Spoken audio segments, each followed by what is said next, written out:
Hey everyone, Jennifer Lee Chan here from NBC Sports Bay Area on Tuesday.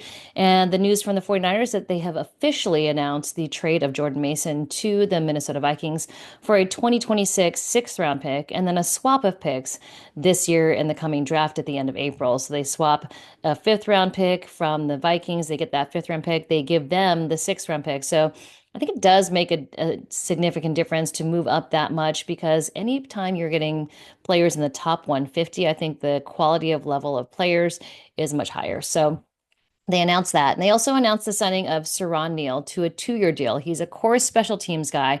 And this is just like it was, I think, what, 2022, maybe 2021, when they brought in Oren Burks and George Odom and all a bunch of different guys that were really Ray McLeod, special teams standouts. So it's kind of that influx of players. They're getting guys that aren't necessarily super expensive.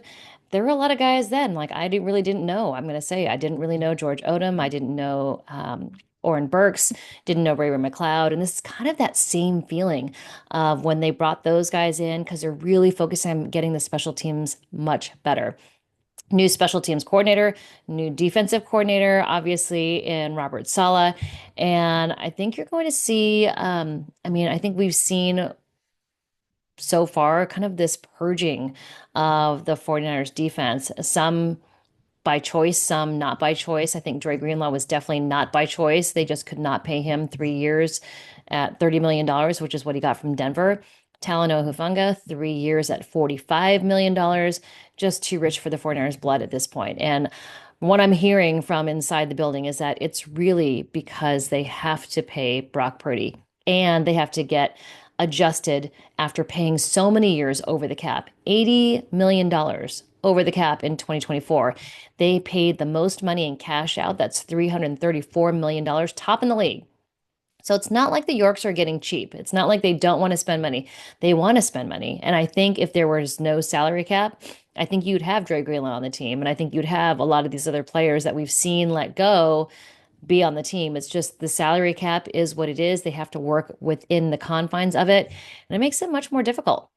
One of those cap casualties was Kyle Juszczyk, and they brought him back, and it's not necessarily, it looks like a bigger deal. It's 2 years at $8 million, but again, they asked him to take a pay cut. So Kyle Juszczyk was on Sirius XM radio, and I'm going to read you what he said. He said, "It was a short stint that I was a free agent, but for me, again, it felt like a lifetime.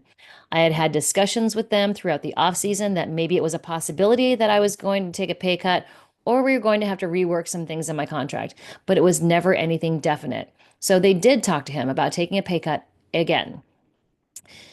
It was just something they had put on my radar and something that I needed to be prepared for. Just as things went on, the optimist in me started telling myself that, man, I don't think we're going to have to do this. It's getting close to the actual free agency period. I haven't heard too much. Things are kind of looking good.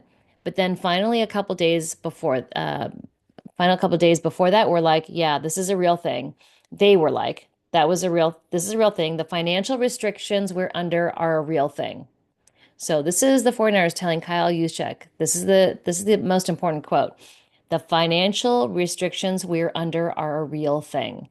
And they kind of put it in my court whether I wanted to be released or if I wanted to continue to try and negotiate a pay cut. But I think, like anybody, it's good to see what your market is. So they gave me the opportunity to do that. So me and my agent went to work and we had some interested teams.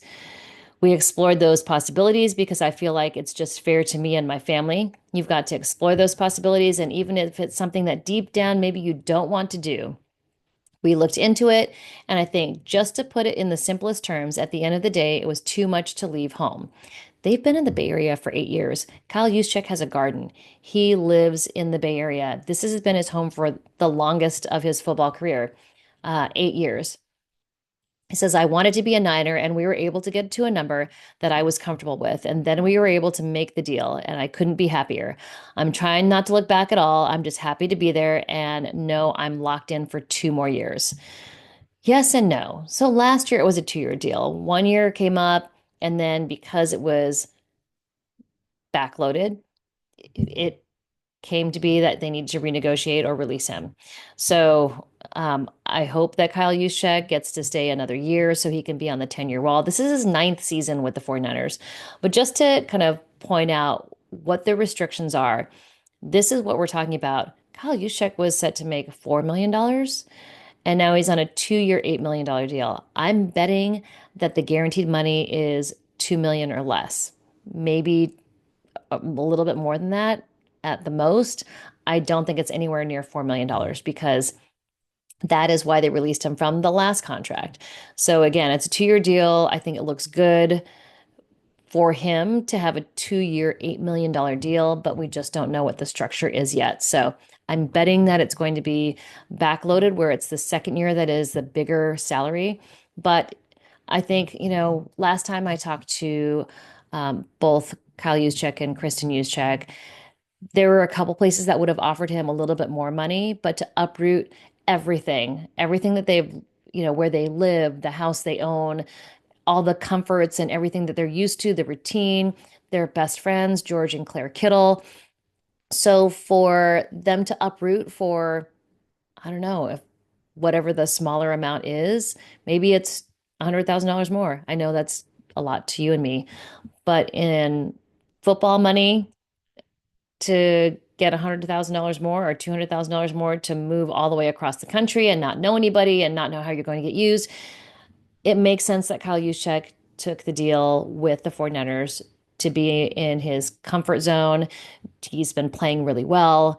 They know how to make the best use of him. He knows what they're going to do. So it's comfort all around. So I think it's a win-win for Kyle Juszczyk and the 49ers. I know a lot of people in the comments have been, well, they said they were going to get younger and less expensive.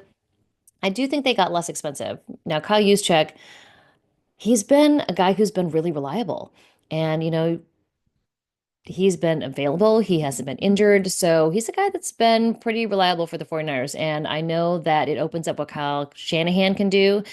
So I think that's why they re-signed Kyle Juszczyk. So that's what I've heard from Kyle Juszczyk and how happy he is to be entering his ninth year with the 49ers. All right. If there's any more information, we'll get to it. If you liked the live, I did one last night. If you'd like me to do another one, please leave it in the comments. Please subscribe and tell your friends. And hopefully we will keep growing this community. And let me know what else you'd like to see here. I put a few shorts in there. We'll do a little bit more as we go along. All right. Hope you guys are well. Happy Tuesday, and we'll talk to you soon. And yes, crazy here today. It just is what it is. It's windy here. Bye.